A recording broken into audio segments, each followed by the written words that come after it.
जय हिंद दोस्तों, जय हिंद बच्चों। कैसे हो आप सभी का स्वागत मिस्टर एग्रीकल्चर एकेडमी के ऑनलाइन प्लेटफॉर्म पर। साथियों, आज हम बात करेंगे एक बहुत ही महत्वपूर्ण टॉपिक की, जिसमें अपने राजस्थान में कृषि से संबंधित जो नवीनतम डाटा है उसके बारे में पढ़ेंगे। अपनी आज की जो क्लास है तो वो अपनी एक फास्ट सुपर क्लास या शॉर्ट क्लास रहने वाली है, जिसमें अपने बड़े बड़े जो डाटा है उनके बारे में पढ़ेंगे। तो अच्छे से आप याद करने की कोशिश कीजिएगा। और यदि हम ये चाहें कि अपने को इससे संबंधित यानी कि आपको फुल डाटा की क्लास चाहिए, है ना, एग्रीकल्चर से संबंधित, तो आप कमेंट कर दीजिएगा और अपने फुल डाटा की क्लास है वो फिर यूट्यूब पर लेंगे। तो आज देखते हैं महत्वपूर्ण डाटा, उनको हम याद करते हैं। देखिएगा साथियों, सबसे पहले हम बात कर रहे हैं किसके बारे में? कृषि व संबंधित क्षेत्र के बारे में।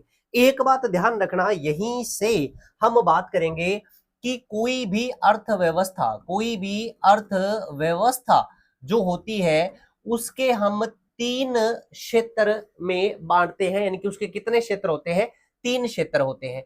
कौन कौन से तीन क्षेत्र होते हैं हम पढ़ते हैं। एक तो होता है प्राथमिक क्षेत्र यानी कि प्राइमरी सेक्टर, ठीक है। दूसरा होता है द्वितीयक क्षेत्र। कौन सा क्षेत्र होता है? द्वितीयक क्षेत्र। और तीसरा कौन सा होता है? तृतीयक क्षेत्र होता है, ठीक है। ये ध्यान रखना। अब देखो, प्राइमरी सेक्टर में क्या होता है कि जो प्राकृतिक संसाधन है, नेचुरल रिसोर्स है, यदि कोई चीज हम उनसे प्राप्त करते हैं तो उसे हम किस में रखते हैं? प्राथमिक सेक्टर में रखते हैं। तो आपको यह ध्यान रखना है कि जो प्राथमिक सेक्टर है उसी में ही किसे रखा जाता है? कृषि को रखा जाता है। किसे रखा जाता है? कृषि को रखा जाता है। तो पहली बात जो आपको याद रखनी है कि कृषि व संबंधित जो क्षेत्र है वो अर्थव्यवस्था के कौन से सेक्टर में आता है? तो ध्यान रखना, कौन से सेक्टर में आता है?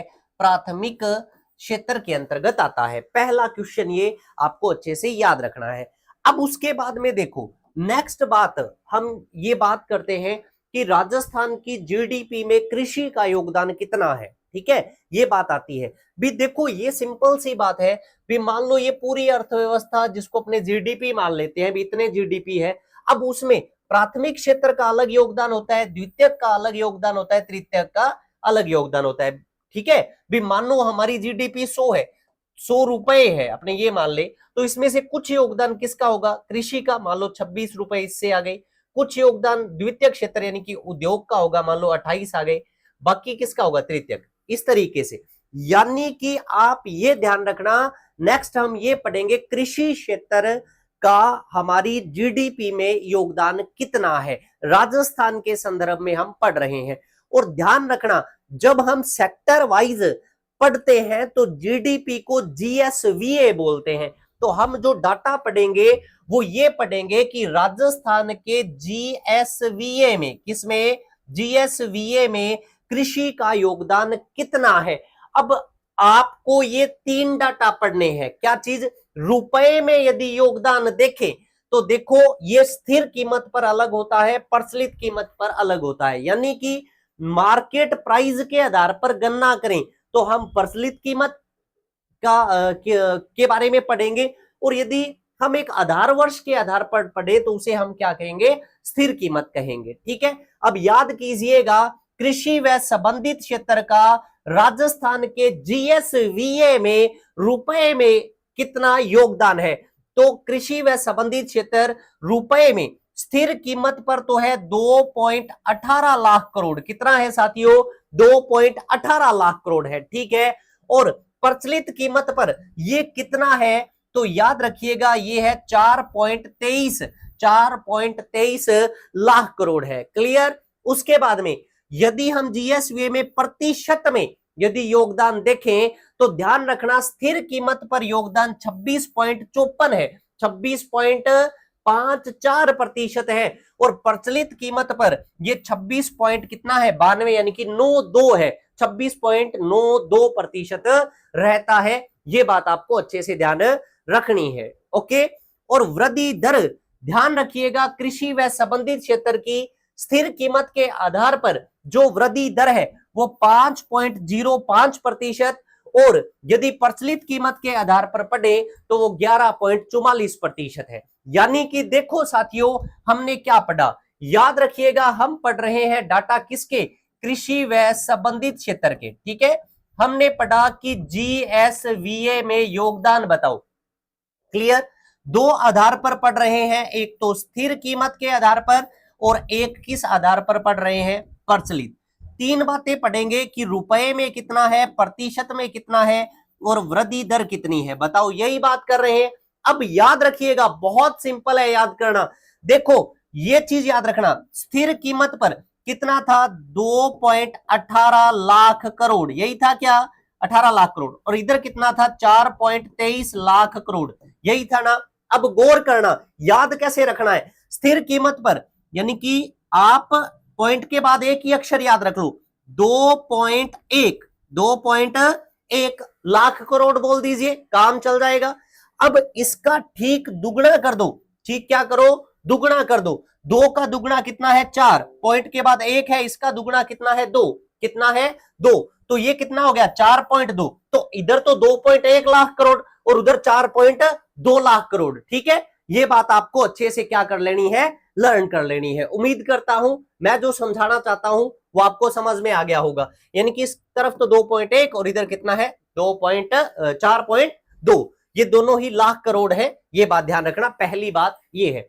उसके बाद में प्रतिशत में यदि आप देखें तो देखो दोनों में ही 26 है, दोनों में ही कितना है, 26 है। क्लियर ये बात।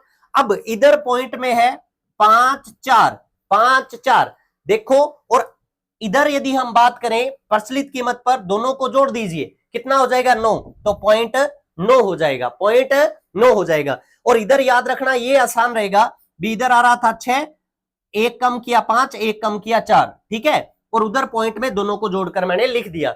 ये इधर तो था 26.54 और इधर था 26.92, इसको अच्छे से याद करना। वृद्धि दर का यदि जिक्र करें तो इधर तो थी 5.05, यानी कि 5 हो गया, और इधर यदि हम करें तो 5 को तोड़ दिया, 1.144, यानी कि 11.44 हो गया। ठीक है, इसको उम्मीद करता हूं फर्स्ट जो स्लाइड है वो आपने अच्छे से क्या कर ली होगी, लर्न कर ली होगी। क्या था, यहां पे तो है 2.1, इसका ठीक दुगना 4.2 लाख करोड़ में है। ठीक है, प्रतिशत में दोनों ही 26 हैं, दोनों ही 26 हैं। अब ध्यान रखना, पॉइंट के बाद में कम करते हुए 5, 4, 6 से कम 5, फिर कम 4, इन दोनों को जोड़ के लिख दिया 9, ये याद रख लीजिएगा। उसके बाद में वृद्धि दर, इधर तो दोनों 5 है, 5.05, और इधर 5 को तोड़ दिया, 2, 1, 2, 4।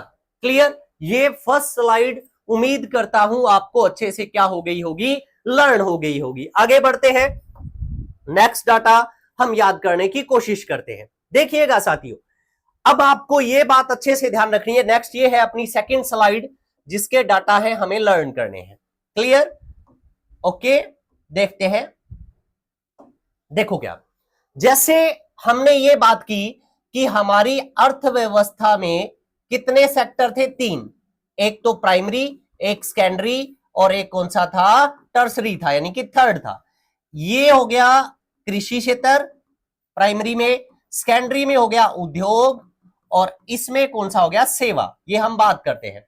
अब ध्यान रखना कि जो कृषि क्षेत्र है ना, इसके कुछ उप क्षेत्र होंगे, इसके क्या होंगे, उप क्षेत्र होंगे। जैसे मैं आपको समझा रहा था भी, अर्थव्यवस्था यहां पे मान लेना जीडीपी, मैंने कहा जीडीपी मान लो कितनी, 100, और ये 100 रुपए मानो। ठीक है, इसमें कृषि का योगदान अभी अपने मान लो पढ़ लिया कितने, 26 रुपए। तो ये 26 रुपए कृषि के कुछ उप क्षेत्र होते हैं, इन सब से मिलकर आते हैं। यानी कि कृषि जो क्षेत्र है इसके उप क्षेत्र और कौन कौन से हैं, तो ध्यान रखना, इसके उप क्षेत्र 4 होते हैं। कौन कौन सा, तो एक तो होता है पशुपालन, कौन सा होता है, पशुपालन, एक होता है फसल, एक होता है वानिकी, और एक होता है मत्स्य। क्या होता है, मत्स्य होता है। कहने का मतलब भी कृषि क्षेत्र का जो योगदान है या कृषि क्षेत्र जो बनता है वो इन चारों को जोड़ने से बनता है, पशुपालन, फसल, वानिकी और मत्स्य। हमने ये तो देख लिया कि हमारी जीडीपी में कृषि का योगदान कितना है। अब हम ये देखेंगे कि कृषि में इन चारों का योगदान क्या है, इन चारों का योगदान क्या है। बहुत अच्छा क्वेश्चन बनता है, याद रखिएगा। देखो क्या है, पशुधन का योगदान कृषि क्षेत्र में, ये चार उप क्षेत्र हैं, याद करना, नाम याद करना, पशुधन, फसल, वानिकी, मत्स्य। और कृषि क्षेत्र में सबसे ज्यादा योगदान राजस्थान में किसका है, पशुधन का है। कितना प्रतिशत, 40.77, 40.77, यानी कि कृषि क्षेत्र की जितनी भी आय है उसका 40.77% किससे आता है, पशुधन से आता है। उसके बाद में दूसरे नंबर पे आता है फसल। क्या आता है, फसल। इसका योगदान है 40 पॉइंट कितना, 17, वो 77, ये 17, ये ध्यान रखिएगा। वानिकी क्षेत्र का योगदान कितना है, 6.56% है। और मत्स्य का योगदान कितना है, तो याद रखिएगा 0.5 है। कितना है, 0.5 है। देखो आराम से याद कर सकते हो कौन कौन सा, एक पशुधन, एक हम बात करें फसल, एक वानिकी, एक मत्स्य। ये भी 40, ये भी 40, याद रह जाएगा। ये 6, ये 40, ये 40, ये 6। ओके, उसके बाद में ये कितना, 0.5, एक तो सीधा याद कर लेना। अब देखो ये 40 77 है, ये 17 है, और ये 56 है, 56 है। 40 40.56, 40 40.56 याद रखना। और यदि वो 0.56 है तो ये 0.5। इस तरीके से कोशिश करना याद करने की। हमसे बहुत बार पूछा जाता है कि राजस्थान में कृषि क्षेत्र में सबसे ज्यादा योगदान किसका है, तो राजस्थान में सबसे ज्यादा योगदान किसका है, पशुधन का रहता है। कितने प्रतिशत है, तो 40.77% योगदान है। अच्छे से याद रखिएगा। और ये वाला जो प्रतिशत दिए हुए हैं ये कुल जीएसवीए में है ना, सीधा पूछ लिया जाए। ये तो मैंने कहा भी कृषि क्षेत्र में पशुधन का योगदान 40.77 है। और यदि सीधा पूछा जाए कि राजस्थान के जीएसवीए में योगदान बता दो, सीधा, है ना, जीएसवीए में योगदान पूछ ले तो कितना है पशुधन का, 12.59% है, 59% है। आराम से इसको लर्न कर लीजिएगा, क्योंकि पशुपालन का डाटा है वो हमसे पूछा जा सकता है। ठीक है, चलिए आगे बढ़ते हैं। उम्मीद करता हूं दूसरी स्लाइड आपको अच्छे से याद होगी। तीसरी बात जो हमें याद करनी है, कुल खाद्यान्न उत्पादन। ठीक है, तो ध्यान रखिएगा 24-25 में कुल खाद्यान्न उत्पादन 267 है, 267.67, यानी कि 267, 267.67, है ना। 67 को दो बार लिख दिया, 267.67। ठीक है, ये क्या है, लाख मेट्रिक टन है। ठीक है, एलएमटी में है। ओके, और खाद्यान्न उत्पादन की वृद्धि दर भी 67 में ही है, 10.67, 10.67। देखो क्या याद किया, कुल खाद्यान्न उत्पादन कितना है, 267, 67 कितने, 2। ओके, वृद्धि किस में है, लाख मीट्रिक टन में। ओके, वृद्धि दर कितनी है, 10.67% ही है, यानी कि 67 को नहीं छोड़ना है। अब देखो खाद्यान्न का जो उत्पादन हुआ वो खरीफ से और किससे प्राप्त हुआ, रबी में। ठीक है, तो खरीफ का खाद्यान्न उत्पादन जो रहता है वो 103, याद करना सीधा 103, और इधर कितना रहता है, 163, इधर 103, उधर 163, 103, 163, यानी कि याद करना है रबी में खाद्यान्न उत्पादन खरीफ की बजाय क्या है, ज्यादा है। ये वृद्धि दर है। ओके, आपको कुल वृद्धि दर को याद रखने की कोशिश करनी है साथियों। देखो क्या याद किया हमने, बात की कुल खाद्यान्न उत्पादन 267.67 है, इसके उत्पादन की वृद्धि दर 10.67 है। ये दो खरीफ से अलग उत्पादन होता है, रबी से खाद्यान्न उत्पादन। खरीफ में 103 बात करेंगे और यहां पे 163, ये एलएमटी में है, लाख मीट्रिक टन में है, लाख मीट्रिक टन में है। पॉइंट के बाद वाला ज्यादा समस्या नहीं है, फिर भी याद करना चाहो तो ये 0.7, ये 0.9, ये 0.7, बाकी 103, 163 इतना याद कीजिएगा, इससे हमारा काम है वो चल जाएगा। अच्छे से याद रखना 0.7, 0.9। क्लियर, उम्मीद करता हूं याद। देखो कुल खाद्यान्न उत्पादन याद करना, वृद्धि दर याद करना, फिर याद रखना कि रबी में खाद्यान्न उत्पादन खरीफ की बजाय ज्यादा है। बस ये बात याद रखनी है भी, चलो आगे बढ़ते हैं। नेक्स्ट देखो, हम बात करेंगे थर्ड स्लाइड, जो हमें याद करनी है, इंपॉर्टेंट है, बहुत ही इंपॉर्टेंट है, याद रखिएगा। क्या है थर्ड स्लाइड? देखो, खाद्यान्न उत्पादन के अलग अलग डाटा है, हम उन्हें लर्न करने की कोशिश करते हैं। देखो, कुल खाद्यान्न उत्पादन याद कर लिया, 267.67 LMT में, क्लियर। अब देखो, खरीफ रबी हमने पढ़ लिया था, लेकिन यदि इस खाद्यान्न को हम दूसरे दो भागों में बांट दे, भी अनाज और दलहन में बांट दे, किसमें बांट दे? खाद्यान्न में क्या कुछ आएगा? अनाज आएगा और दलहन आएगा, ठीक है। तो कितना होगा? तो याद रखिएगा, अनाज उत्पादन तो होगा 219, ठीक है, और दलहन उत्पादन होगा 47, ओके। और दोनों को आप जोड़ोगे तो 267.67 ही आ जाएगा। यानी कि कहने का मतलब यह है कि 267 एक तो खरीफ रबी में बंट गया कुल खाद्यान्न, और एक क्या होता है, खाद्यान्न को हम बांट सकते हैं किसमें? अनाज में और दलहन में। अनाज में और दलहन में, देखो, अनाज में और दलहन में बांट सकते हैं। अनाज 219 और ये 47, ठीक है। यानी कि कुल तो हो जाएगा 267, ये 219 और ये 47। सभी डाटा LMT में है, लाख मीट्रिक टन में है, लाख मीट्रिक टन में है। इसको अच्छे से याद कर लीजिएगा। उसके बाद में देखो, कुल तिलहन का उत्पादन कितना है? 96.17, 96.17 LMT, लाख मीट्रिक टन है। उसके बाद में गन्ना उत्पादन कितना है? 4.4 है, 4.4 है। और उसके बाद में कपास उत्पादन, क्योंकि कपास की गांठ का वजन देखा जाता है, तो वो कितना है? 18.45 लाख गांठे हैं। क्या है? गांठे हैं। क्लियर, याद कर लोगे। देखो, हमने बात की है कुल खाद्यान्न उत्पादन कितना है? 267.67, ठीक है। अनाज कितना है? 219। दलहन कितना है? कितना? 47। ये पार्ट हमने याद कर लिया। उसके बाद में आते हैं तिलहन पे। किस पे? तिलहन 96 है, ओके। और 100 में से कितना बचा? 4। तो 4 किसका है? गन्ना उत्पादन का है। तिलहन 96, गन्ना 4, 4.4 याद रखना। और कपास का उत्पादन गांठों में लेंगे, 18.45 लाख गांठे हैं। इसके बाद में एक महत्वपूर्ण डाटा, वर्तमान में पेपर्स को देखते हुए ध्यान रखिएगा। क्या चीज? आपसे पूछा जाए कि किसके उत्पादन में कमी हुई है, तो ध्यान रखना, तिलहन के उत्पादन में कमी हुई है और कपास उत्पादन में कमी हुई है। यानी कि अपने से सीधा क्वेश्चन आ जाए कि निम्न में से किसके वृद्धि दर है वो नेगेटिव है ना। तो वृद्धि दर नेगेटिव किसकी रही है? तिलहन की। यानी कि तिलहन के उत्पादन में क्या हुई है? कमी हुई है, और बाकी के उत्पादन में वृद्धि हुई है।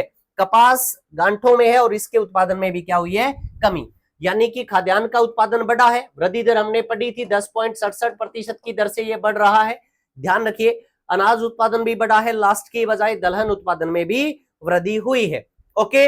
इस बात को अच्छे से लर्न करना है। चलिए आगे बढ़ते हैं। नेक्स्ट, लास्ट स्लाइड, क्योंकि मैंने कहा था कि इस क्लास अपने एक शॉर्ट क्लास रखना चाह रहे हैं और कम समय में ज्यादा चीज याद करना चाह रहे हैं, तो महत्वपूर्ण जो डाटा थे वो मैं निकाल के आपके लिए लाया था। और ध्यान रखिए, मैंने आपको कहा है यदि आपको एग्रीकल्चर के फुल डाटा है तो आपको कमेंट बॉक्स में फुल डाटा क्लास कमेंट कर देना है, ताकि अपने फुल डाटा की क्लास में आपके लिए लेके आऊं। चलिए आगे बढ़ते हैं। याद रखिएगा, एक होता है कृषि जोत। क्या होता है? कृषि जोत। तो राजस्थान की जो औसत कृषि जोत है वो कितनी है? तो याद रखिएगा 2.73 हेक्टेयर। कितनी है? 2.73 हेक्टेयर। और महिला कृषि जोत का आकार कितना है? तो 2.13। देखो, औसत 2.73, महिला 2.13, ठीक है। ये पूछ लिया जाता है, इंपॉर्टेंट बात है। और पुरुष कृषि जोत 2.78 है। दो डाटा याद रखने अभी। औसत कितना है? 2.73 हेक्टेयर है औसत, और महिला 2.13 है, महिला कृषि जोत। इसको अच्छे से याद कीजिएगा। एक एक डाटा को मैंने आपको अच्छे से समझाया है, लर्न करवाया है। उम्मीद करता हूं आज के सेशन को आपने एंजॉय किया होगा। मैंने आपको बता दिया है, फुल डाटा की क्लास चाहिए तो कमेंट कर दीजिए, ओके। Thank you. चैनल के साथ जुड़े रहें, अपने साथियों के साथ चैनल को शेयर करें, अच्छी अच्छी वीडियोस, अपने नॉलेज को बढ़ाते रहें, अपनी तैयारी को जांचते रहें। धन्यवाद साथियों, मिलते हैं नेक्स्ट सेशन के अंतर्गत। थैंक यू, जय हिंद।